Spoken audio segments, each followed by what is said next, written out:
Hello viewers, আসসালামু আলাইকুম। কেমন আছেন সবাই? আশা করি আল্লাহর রহমতে সবাই অনেক ভালো আছেন। আলহামদুলিল্লাহ আমি অনেক ভালো আছি। আজকে আপনাদের জন্য নিয়ে এলাম একটি নতুন রেসিপি। সেটি হলো সাগরের বড় পোয়া মাছ। আর এটি রান্না করব আমি আমার ছাদ বাগানের নাগামরিচ দিয়ে, যেটি আমি গতকাল ভিডিওতে দেখিয়েছিলাম। যদিও নাগামরিচ দিয়ে ভর্তা খুবই ভালো হয়, আসলে মরিচগুলো অনেক ঝাল। তো আমি এখন ভর্তা বানাচ্ছি না, আমি এখন রেডি করব পোয়া মাছের রেসিপি। আর নাগামরিচটা জাস্ট আমি রান্না শেষ হয়ে গেলে শুধু সুঘ্রাণ এবং খুব ভালো একটা টেস্ট আসার জন্য শেষের দিকে মাছের উপরে বসিয়ে দেব, যাতে ঘ্রাণটা খুবই ভালো আসে।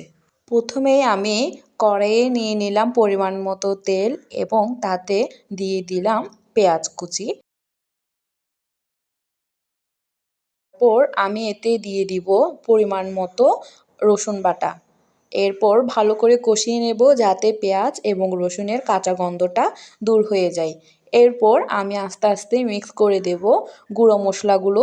তো প্রথমে আমি দিয়ে দিব হলুদের গুঁড়ো 1 চামচ। তারপর আমি দিয়ে দিব মরিচের গুঁড়ো, যেহেতু আমি নাগা মরিচ দিচ্ছি এই জন্য আমি মরিচের গুঁড়ো একটু কম দিব। তারপর স্বাদ মতো লবণ দিয়ে আমি মশলাগুলো ভালো করে কষিয়ে নেব।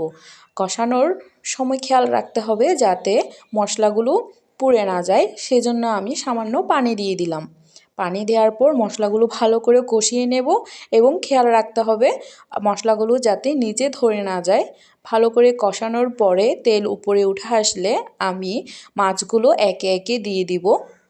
মাছগুলো যেহেতু মাশাআল্লাহ অনেক বড়, তাই একটু সাবধানে দিতে হবে যাতে নাড়াচাড়া করার সময় একটার সাথে একটা লেগে যাতে ভেঙে না যায়।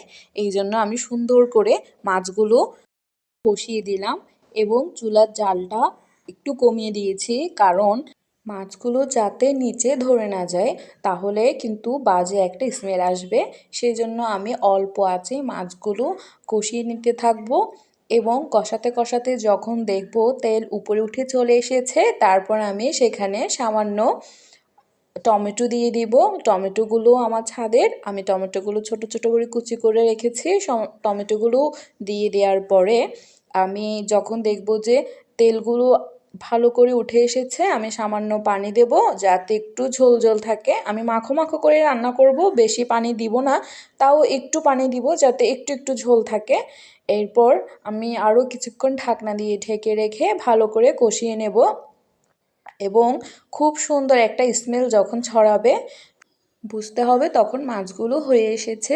আমি ঠিক শেষ মুহূর্তে সেখানে দিয়ে দেব আমার যে গাছের নাগা মরিচ আছে, সেটি আমি কেটে রেখেছিলাম, আমি উপরে সুন্দর করে ছড়িয়ে বসিয়ে দেব। তারপর আমি দিয়ে দেব ধনেপাতা কুচি করে ভালো করে ধুয়ে আমি মাছের উপর ছড়িয়ে দিয়েছি এবং সাথে সাথে ঢাকনাটা দিয়ে ঢেকে দেব যাতে মরিচের সুঘ্রাণ এবং ধনেপাতার সুঘ্রাণ একসাথে ইনফিউজড হয়ে খুব সুন্দর একটি স্মেল বের হয় এবং ঢেকে দেওয়ার কারণে এই সুঘ্রাণটি মাছের মধ্যে ভালোভাবে ছড়িয়ে যাবে।